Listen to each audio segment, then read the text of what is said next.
बिस्मिल्लाहिर्रहमानिर्रहीम। शुरू अल्लाह के नाम से जो बड़ा मेहरबान निहायत रहम करने वाला है। अस्सलाम वालेकुम। आज हम फ़िश को फ्राई कर रहे हैं। ये बहुत ही मज़ेदार रेसिपी है। इसे बनाना बहुत ही आसान है। आइए इसे बनाना शुरू करते हैं।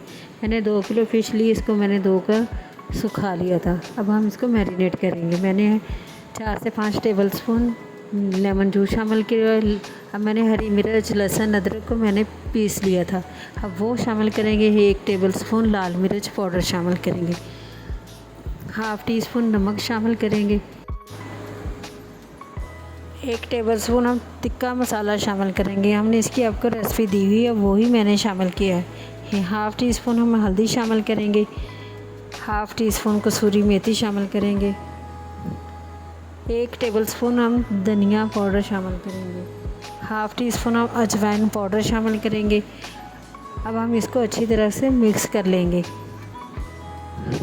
आप इसको मैरिनेट करके 1-1.5 घंटा भी रख सकते हैं। अगर नहीं टाइम है तो आप फ्राई भी कर सकते हैं, जैसे आपको अच्छा लगे आप वैसे ही कर सकते हैं। 3 टेबल स्पून बेसन लिया मैंने, 2 टेबल स्पून मैदा लिया, हाफ़ टी स्पून लाल मिर्च, हाफ़ टी स्पून नमक शामिल किया। अब हम इसको इस तरह अच्छी तरह मिक्स कर लेंगे। अब हम इसको मछली के ऊपर इसी तरह सूखा ही लगाएंगे।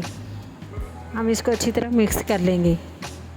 हमें ज़्यादा लिक्विडी नहीं चाहिए, हमें इसी तरह खुशक वाला चाहिए। ये देखिए इस तरह का इस बैटर हो गया है इसका। अब हम इसको डीप फ्राई करेंगे।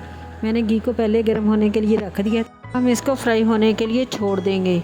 इसको हम 2 से 3 मिनट तक फ्राई करेंगे एक साइड से, फिर हम इसकी साइड चेंज करेंगे। ये देखिए एक साइड से फ्राई हो गई है। अब हम इसकी साइड बदल लेंगे। हम उधर से भी 2 से 3 मिनट तक इसी तरह फ्राई करेंगे। ये देख हमारी फ़िश फ्राई होकर तैयार है। ये सर्दियों के लिए बहुत ही फ़ायदेमंद है रेसिपी। आप एक बार ज़रूर बना के देखिए। इसी रेसिपी से आपको भी मज़ा आ जाएगा। अगर आप हमारे चैनल पर नए हैं तो हमारे चैनल को सब्सक्राइब करें, लाइक करें। प्लीज़ हमारी वीडियो को वॉच करें, हमें व्यूज़ की ज़रूरत है। हमें अपनी दुआओं में याद रखना। ओके, अल्लाह हाफ़िज़।